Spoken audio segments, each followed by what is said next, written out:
उद्धव ठाकरे शिवसेना के सुप्रीमो अपने बेटे आदित्य ठाकरे और पत्नी रश्मि ठाकरे के साथ वोट डालने पहुंचे हैं। बांद्रा के MIG क्लब में उनका वोट है और वहीं पर हर बार वो वोट डालने पहुंचते हैं। पहली बार दूसरी बार ऐसा होगा लोकसभा चुनाव के बाद कि बाला साहब ठाकरे उनके साथ नहीं होंगे वोट डालने के लिए। आइए सुनते हैं उद्धव ठाकरे ने क्या कहा है। दीपक, इस बार हमने उद्धव के साथ आदित्य को भी एक एक्टिव रोल में देखा है। जी हां, बिल्कुल, और अपनी राजनीतिक विरासत आदित्य ठाकरे को सौंपने की पूरी तैयारी उन्होंने करी है। और भारतीय जनता पार्टी के साथ जो बातचीत हो रही थी उसमें आदित्य ठाकरे ने एक बड़ी महत्वपूर्ण भूमिका अदा करी थी। और यहां तक कि उद्धव ठाकरे पर यह आरोप लगा था, जैसा उद्धव ठाकरे लगा रहे थे कि राजीव प्रताप रूडी को इस बातचीत के अंदर क्यों उतारा गया है, उसी तरह उद्धव पर भारतीय जनता पार्टी ने आरोप लगाया था कि आपने एक बच्चे को बातचीत के लिए भेज दिया है और नॉन सीरियस है आप इस पूरी बातचीत के प्रति। तो उद्धव ठाकरे का ये कहना था कि जितनी बातचीत की समझ आदित्य ठाकरे में है उतनी बातचीत की समझ या फिर मेरे मैसेज को आप तक कन्वे करने की समझ किसी और में नहीं है, इसीलिए मैंने आदित्य ठाकरे को इस बातचीत में प्रमुख तौर पर लगाया है। हालांकि दूसरे नेता भी उनका सहयोग कर रहे थे इस पूरी बातचीत के अंदर। दो तस्वीरें आप देख रहे हैं अपने टीवी स्क्रीन पर। एक तरफ आप देख रहे हैं उद्धव ठाकरे और दूसरी ओर राज ठाकरे अपना वोट डालकर निकले। दोनों भाई लेकिन अब अलग अलग मनसे के राज ठाकरे और शिवसेना की कमान संभाले हुए उद्धव ठाकरे। और इस बार शिवसेना बिल्कुल अलग, नितांत अकेली। लगभग 25 साल का गठजोड़ था बीजेपी के साथ जो टूटा और उसके बाद अब शिवसेना बिल्कुल अकेली ये चुनाव लड़ रही है। इसलिए ये चुनाव बेहद दिलचस्प हो चला है क्योंकि सभी पार्टियां, सभी प्रमुख दल जो हैं, सभी जो इसमें मेन प्लेयर्स हैं वो खुद अकेले चल रहे हैं, यानी अपने अपने दम पर चुनाव लड़ रहे हैं। और इसमें क्या निकल कर आता है नतीजा, क्या बीजेपी वाकई पूरी मेजॉरिटी लेकर आती है या फिर उसे चुनाव नतीजों के बाद किसी के साथ गठजोड़ की जरूरत पड़ती है, या क्या समीकरण बनते हैं, ये बेहद दिलचस्प होगा। प्रभु, आपको भी लगता है कि प्रमोद महाजन अगर जिंदा होते या गोपीनाथ मुंडे जिंदा होते, जो प्रो ठाकरे परिवार माने जाते थे, वो अगर होते तो शायद महाराष्ट्र का राजनीतिक सीन दूसरा होता? हाँ, बिल्कुल। प्रमोद होते तो वो बिल्कुल एकदम शिवसेना के साथ थे। मेरे को याद है जब एक बार सरकार वाजपेयी जी की गिर रही थी, उसके बाद ये होता था कि आप किस तरीके से एनसीपी के साथ कोई फैसला करके सरकार बना सकते हैं। एनसीपी और बीजेपी के लोग मिलकर के सरकार बनाकर शिवसेना को बाहर करना चाहते थे, परंतु प्रमोद महाजन एक ऐसे व्यक्ति थे जिन्होंने उसको रोका। उसके माध्यम से ये हुआ कि उन्होंने कहा कि जब तक शिवसेना हमारे साथ है तब तक हम किसी और के साथ, शरद पवार के साथ नहीं जा सकते।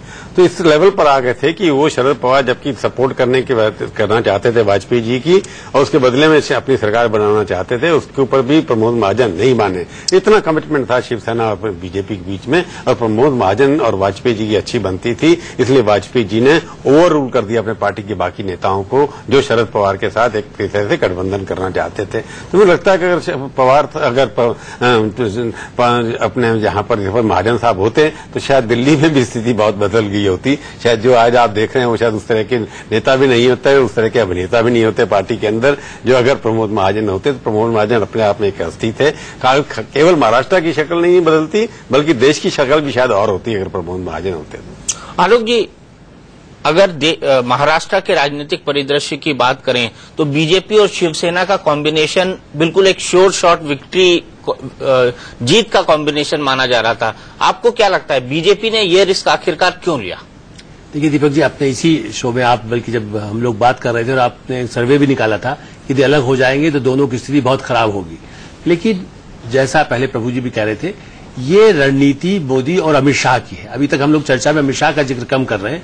अमित शाह भी एक मेन एडवाइजर यदि कहा जाए या जो कुछ मोदी का माइंड कहा जाए, एक दिल दो जान जिसको कहा जाता है ना, एक और एक जो कहते हैं ना, एक और एक 11 ये कह लीजिए, दो जिस्म एक जान। इसलिए मुझे लगता है कि अमित शाह ने भी अपने को दांव पर लगा दिया है।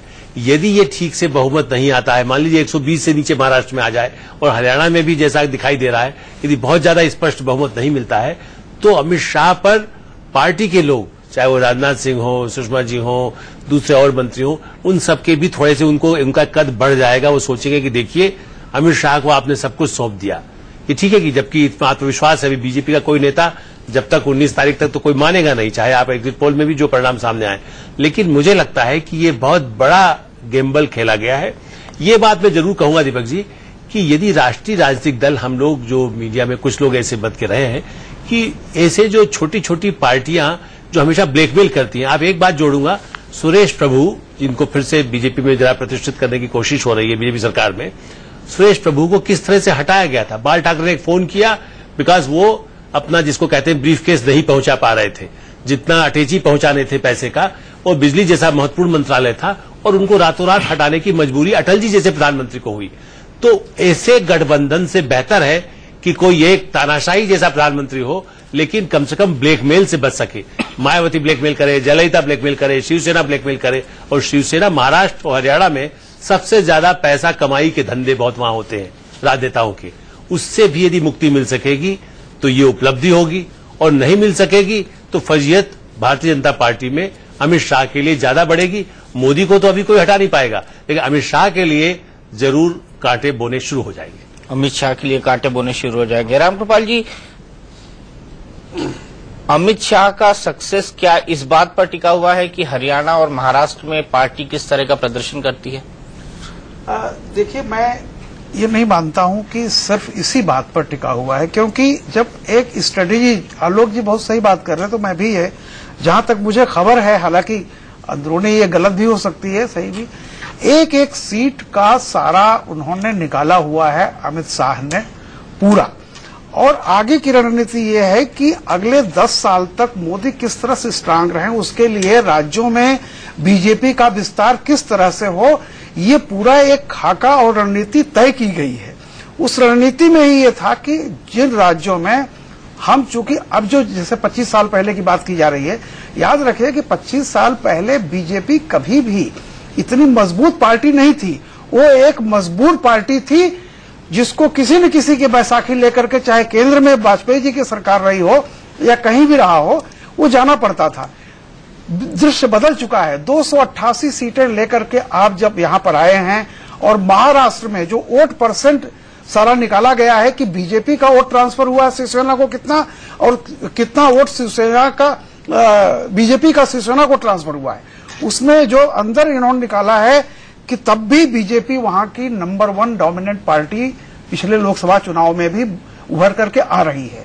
तो ऐसे में देखिए, कोई भी समीकरण एक मिनिमम आत्मविश्वास पर ही खड़ा होता है। तो ऐसा भी मान लिया जाए कि बीजेपी बिना शिवसेना के 0 है महाराष्ट्र में, ऐसा नहीं है। तो एक लॉजिकल दांव, और ये ज्वाइंट स्ट्रेटजी है, ज्वाइंट फैसला है, सिर्फ अमित शाह का ही नहीं है, उसमें सर्वोपरि फाइनल तो मोदी जी ही हैं।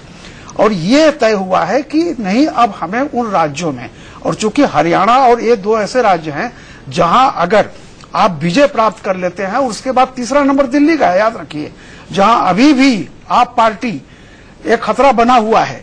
तो अगर इन 2 राज्यों में आप जीत जाते हैं, और दिल्ली में अगर आप मान लीजिए नहीं भी किसी तरह से नंबर 2 पार्टी भी रह जाते हैं या हार जाते हैं, या जीतने की मतलब पूरी यहां भी उम्मीद है, तो कम से कम ये रहेगा कि मोदी की इमेज बरकरार रहेगी। वरना विधानसभा के जो उपचुनाव हुए थे, जिस तरह से मोदी पर अटैक हुआ था, सारे लोग कर रहे थे कि खत्म हो गए मोदी, खत्म हो गए, कांग्रेस को बहाना मिल गया। इनमें दोनों में से कहीं भी अगर एक में भी वो बहुत नीचे चले जाते हैं तो ये खतरा होगा। लेकिन मैं फिर कह रहा हूं कि अगर आप लंबी लड़ाई लड़ना चाहते हैं, जैसा कि मोदी की महत्वाकांक्षा है, जो श्रीमती, जैसा प्रभु जी ने कहा था, श्रीमती गांधी ने 1969 में जो किया था, वही ठीक अब ये समझिए 2014 में मोदी जी कर रहे हैं जी, कि आप बैसाखियां छोड़िए, और बैसाखियों के सहारे आप 10 साल 15 साल केंद्र में नहीं रह सकते। इसलिए राज्यों में आपका विस्तार करना है, रिस्क उठानी पड़ेगी। और ये अभी तक के जो आंकड़े आ रहे हैं, मीडिया से हो, प्रिंट मीडिया से हो, कहीं भी हो, मुझे लगता है कि जो अभी भी मोदी मतलब बीजेपी पार्टी नंबर 1 पोजीशन पे है। जी। और सबसे अगर सरकार बनाने की सबसे ज्यादा किसी के प्रति संभावना है तो वो बीजेपी की ही है। ऐसे में रिस्क जो बीजेपी उठा रही है, मुझे लगता है उसकी रणनीति सही है।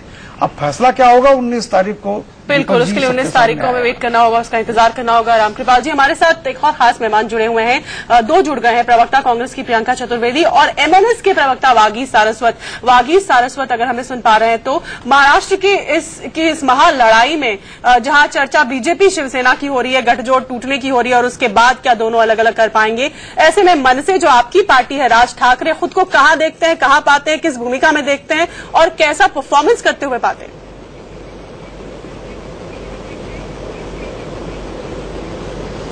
हमने अपनी पार्टी के उम्मीदवारों को जिताने के लिए पूरे जी जान से मेहनत की है और हम चाहते हैं और हम ये देख रहे हैं कि हमारे उम्मीदवार अच्छी संख्या में जीतेंगे।